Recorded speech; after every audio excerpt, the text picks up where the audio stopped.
ബംഗാൾ ഉൾക്കടലിൽ രൂപം കൊണ്ട കനത്ത ന്യൂനമർദ്ദം ഫിൻജാൽ ചുഴലിക്കാറ്റായി മാറും. തമിഴ്നാട്ടിലെ വിവിധയിടങ്ങളിൽ ശക്തമായ മഴ ഇപ്പോഴും തുടരുകയാണ്. 4 ജില്ലകളിൽ റെഡ് അലർട്ട് പ്രഖ്യാപിച്ചു. 6 ഇടങ്ങളിൽ ഓറഞ്ച് അലർട്ടുമാണ്. ചെന്നൈ മറീന ബീച്ചിൽ നിന്ന് മുഹമ്മദ് റഹീസ് ഞങ്ങളുടെ പ്രതിനിധി തത്സമയം ചേരുന്നു. റഹീസ്, തമിഴ്നാടിൻ്റെ പൊതുവെയുള്ള കാലാവസ്ഥ എങ്ങനെയാണ്? ചെന്നൈയിലൊക്കെ തന്നെ മഴ തുടരുകയാണോ?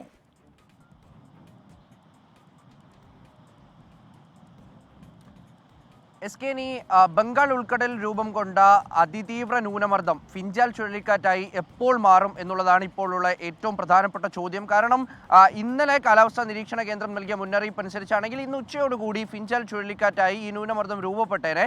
പക്ഷേ ഇപ്പോൾ കാലാവസ്ഥാ നിരീക്ഷണ കേന്ദ്രം നൽകുന്ന മുന്നറിയിപ്പ് പ്രകാരം നാളെ ആയിരിക്കും ഇത് ഒരു ചുഴലിക്കാറ്റായി മാറുന്നത് എന്നാണ് പറയുന്നത്. ഒപ്പം തന്നെ ഈ ചുഴലിക്കാറ്റ് ഏറ്റവും അധികം ബാധിക്കുക ശ്രീലങ്കയായിരിക്കും എന്നുള്ളൊരു വിവരം കൂടി ഇപ്പോൾ പുറത്തു വരുന്നുണ്ട്. ഇപ്പോൾ തന്നെ ശ്രീലങ്കയിൽ അതിശക്തമായിട്ടുള്ള മഴയുണ്ട്.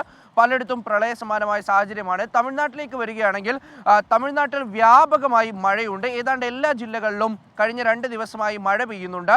ഇത് ഏറ്റവും കൂടുതൽ മഴ പെയ്തത് മയിലാടുതുറയിലാണ്. മയിലാടുതുറയിലും ഒപ്പം തന്നെ ഈ നാഗപട്ടണത്തിലുമാണ് ഏറ്റവും കൂടുതൽ മഴ പെയ്തിരിക്കുന്നത്. ഈ 2 ജില്ലയിൽ അതിശക്തമായ മഴയാണ് 2 ദിവസമായി പെയ്തുകൊണ്ടിരിക്കുന്നത്.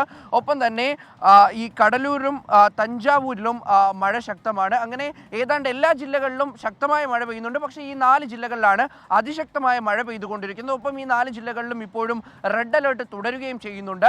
11 ജില്ലകളിലാണ് നിലവിൽ ഇപ്പോൾ ഓറഞ്ച് അലേർട്ട്. ഏറ്റവും പുതുക്കിയ അലേർട്ട് പ്രകാരം 11 ജില്ലകളിലേക്ക് ഓറഞ്ച് അലേർട്ടും ഒപ്പം തന്നെ മറ്റെല്ലാ ജില്ലകളിലും യെല്ലോ അലേർട്ട് മുന്നറിയിപ്പുമാണ് നൽകിയിരിക്കുന്നത്.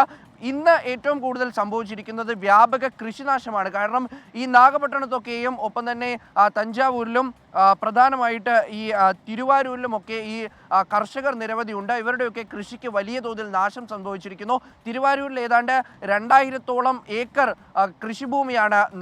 കൃഷിയാണ് നശിച്ചിരിക്കുന്നത്. അപ്പോൾ കർഷകരുടെ ഭാഗത്തു നിന്ന് വലിയ തോതിൽ പരാതി ഉയരുന്നുണ്ട്. കാരണം ഈ മഴ അതിരൂക്ഷമായി തുടർന്നാൽ ഇവരുടെ കൃഷി മുഹമ്മദ് റഹീസാണ് ചെന്നൈയിൽ നിന്നും കാലാവസ്ഥയുമായി നമുക്കൊപ്പം ചേർന്നത്. ഇപ്പോൾ വരുന്ന ഒരു സന്തോഷകരമായ വാർത്തയിലേക്കാണ് നിങ്ങളുടെ ശ്രദ്ധ ക്ഷണിക്കുന്നത്.